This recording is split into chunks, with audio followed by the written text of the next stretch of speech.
கர்த்தருடைய பரிசுத்த நாமத்திற்கு ஸ்தோத்திரம் உண்டாவதாக. இன்றைய ஜீவவார்த்தை நிகழ்ச்சியை கேட்டுக்கொண்டிருக்கும் அனைவரையும் கர்த்தருடைய பரிசுத்த நாமத்தினால் வாழ்த்துகிறேன், ஆசீர்வதிக்கிறேன். இன்றைய தின தியானத்திற்கு தேவன் கொடுத்த வேத பகுதி அது ஏசாயா தீர்க்கதரிசியில் இருந்த புஸ்தகம் 26ஆம் அதிகாரம் 12ஆம் வசனம். ஏசாயா 26:12. கர்த்தாவே, எங்களுக்கு சமாதானத்தை கட்டளையிடுவீர், எங்கள் கிரியைகளை எல்லாம் எங்களுக்காக நடத்தி வருகிறவர் நீரே. கர்த்தர் இன்னைக்கு நமக்கு சமாதானம் தருவதற்காக ஆயத்தமாக இருக்கிறார். இதை ஏசாயா தீர்க்கதரிசி மூலமாக நம்ம இன்றைய தினம் அறிந்து கொண்ட ஒரு காரியம் இது. கர்த்தர் நமக்கு சமாதானத்தை தருவதற்காக காத்து கொண்டிருக்கிறார். ஆனால் அதை நம்ம கேட்டு பெற்றுக்கொள்வராக காணப்பட வேண்டும் என்பது அவருடைய விருப்பம். தேவ சமாதானம் எல்லாத்தையும் ஆட்கொள்ள வேண்டும். உலக ரீதியான சமாதானம் மட்டும் கிடையாது, தேவ சமாதானம் நம்ம மேலே இறங்குச்சுனாலே உலக ரீதியான சமாதானம் எல்லாருமே நம்மளோட சமாதானமாக இருப்பாங்க. ஒருவனுடைய வழிகள் கர்த்தருக்கு பிரியமானதாக இருந்தால் அவனுடைய சத்துருக்களும் அவனுடன் சமாதானமாக இருக்கும்படி தேவன் அருளை செய்வாராம். அப்போ தேவ சமாதானம் மட்டும்தான் அதெல்லாம் நடக்கும். ஒருவேளை நம்ம இந்த வாழ்க்கையில் இன்றைய தினம் அதை கேட்டுக்கொண்டிருக்கவங்க சமாதானம் எல்லாம் தவிச்சுக்கிட்டு இருக்கீங்களா?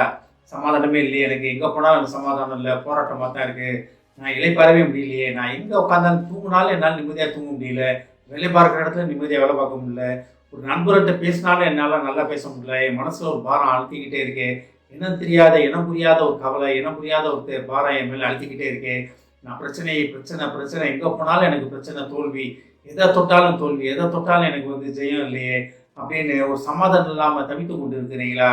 இன்றைய தினம் தேவனை உங்களை சொல்ல ஆசைப்படுகிற ஒரு காரியம் என்னன்னா, வாய்களை திறந்து தேவனை நோக்கி கூப்பிடுங்க.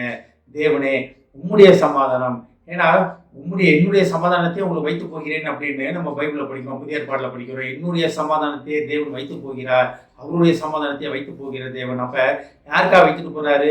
அதை நம்ம எடுத்துக்கொள்வதற்காக, நமக்காக அந்த சமாதானம் சிலுவையில் தூங்கி மறித்து நமக்காக அந்த சமாதானத்தை பெற்றுக்கொண்டார், நமக்காக அந்த சமாதானத்தை கொடுத்திருக்கிறார். ஆனால் நம்ம அதை கேட்டு பெற்றுக்கொள்ள வேண்டும் என்று தேவனுடைய திட்டம். கேட்கிறவனும் பெற்றுக்கொள்கிறான் அப்படின்னு பைபிளில் படிக்கிறோம், யோவானில் படிக்கிறோம். அப்போ நம்ம கேட்கிறோமா? கேட்டு பெற்றுக்கொள்வர்களாக காணப்படணும். ரோமர்லையும் அது இருக்கு, கேட்கிறவனும் பெற்றுக்கொள்கிறான் இருக்கு. அப்போ கேட்பது நம்முடைய பொறுப்பு.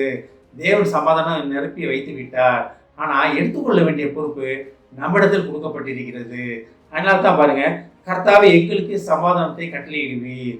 அப்போ தேவன்கிட்ட சமாதானத்தை நமக்கு கட்டளையிடுவதற்காக, தேவன் நமக்கு சமாதானத்தை கொடுப்பதற்காக தேவன் ஆயத்தமாக இருக்கார். ஆனால் கட்டளையிடும் ஆண்டவரே, எனக்கு வேணும் ஆண்டவரே அப்படின்னு நம்ம தேவன்கிட்ட வாஞ்சத்தை கேட்குறோமா? நம்ம தேவ சமூகத்தில் அமர்ந்திருந்து தேவனை எனக்கு இது வேணும் ஆண்டவரேன்னு கேட்குறோமா? அப்போ நம்ம கேட்கும்போது தெய்வீக சமாதானம் நம்மளை ஆட்கொள்வதற்கு தயாராக இருக்கிறது.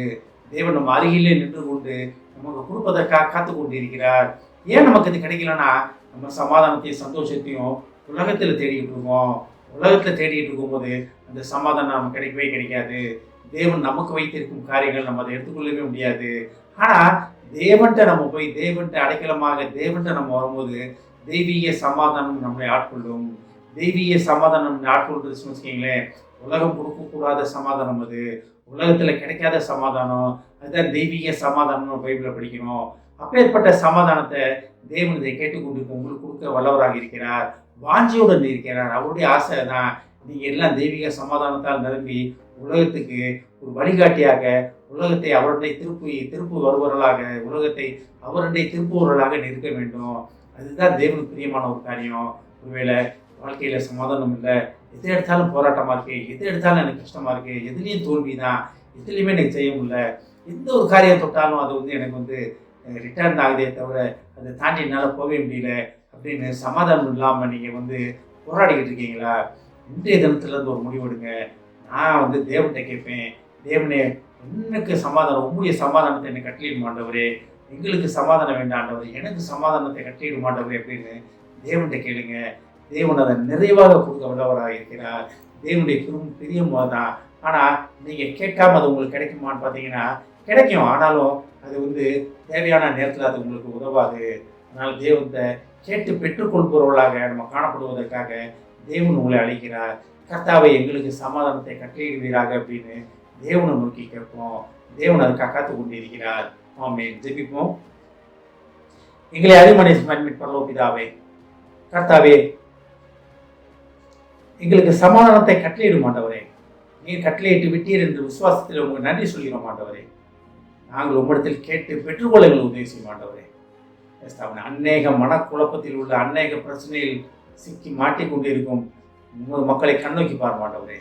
உம்மிடத்தில் விடுதலை உண்டு என்பதை அறிந்து தகவனை நாங்கள் உம்மிடத்தில் கேட்டு பெற்றுக்கொள்ள எங்களுக்கு உதவி செய்யும் ஆண்டவரே. இதை கேட்டுக்கொண்டிருக்கும் ஒவ்வொருவரையும் ஆசீர்வதிக்கிறோம் அப்பா. ஒவ்வொரு குடும்பத்தையும் ஆசீர்வதிக்க மாட்டவரே.